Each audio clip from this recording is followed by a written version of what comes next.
Good day, my name is Ryan Kuhn, and I will be highlighting a few key aspects of Aspen's year-end results.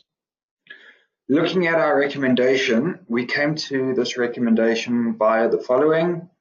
We have concerns over the declining return on equity, which is down 1.1%, the increasing working capital requirements of the group's high debt burden, revenue growth, which is a result of acquisitions and not organic growth. The anesthetics and thrombosis products provided the group with expansion opportunities into China. Several high-margin products are expected to launch in the US over the next 2 years, which have a material earnings impact.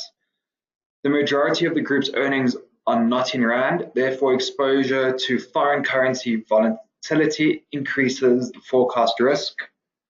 Due to the above, we have concluded on an underweight recommendation. Moving on to some key financial highlights. Aspen sold the Nutritionals infant milk business to Lactalis. The cash consideration for this business is going to be 12.9 billion rand, of which 1.1 billion will be paid to the JV partners in order to buy them out prior to the transaction. The market expected a consideration of between 15 billion and 22.5 billion.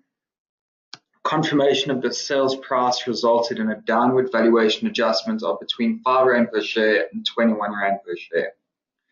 Proceeds from the sale are going to be used to deleverage the balance sheet. Speaking of debt, we're going to move on to the debt discussion. Net debt increased by 26% to 46.8 billion. The net debt to EBITDA ratio increased to 3.8, which is close to the covenant ratio of 4. This ratio will be reduced to 3.2 if the Nutritionals consideration is used to delever the balance sheet. Weighted average cost of capital increased to 12%, while the return on invested capital decreased to 7%.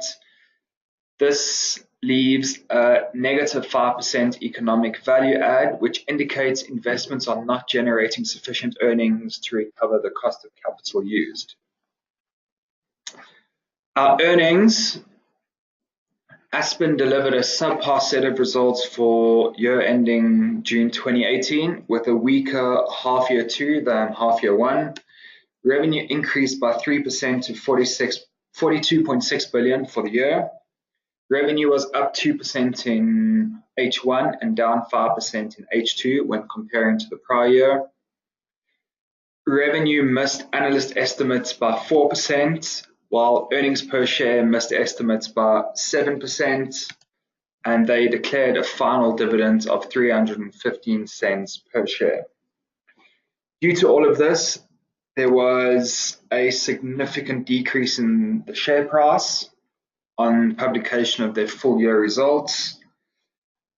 The reason for this is due to earnings missing market expectations, concerns over the financial leverage of the company, the sales price achieved for the Nutritionals business that was lower than expected. But our biggest concern is that the organic growth of the company is weak. Our portfolio guidance is as follows. The Capswix weighting is 1.31%. We recommend a portfolio exposure of 0%. Before I end off, if you would like to trade, please contact our trading desk. Investors are reminded that they can refer to our online trading platform, which contains a more in-depth analysis of Aspen's 2018 year-end results. Lastly, I would just like to bring your attention to the following disclaimer. Thank you very much.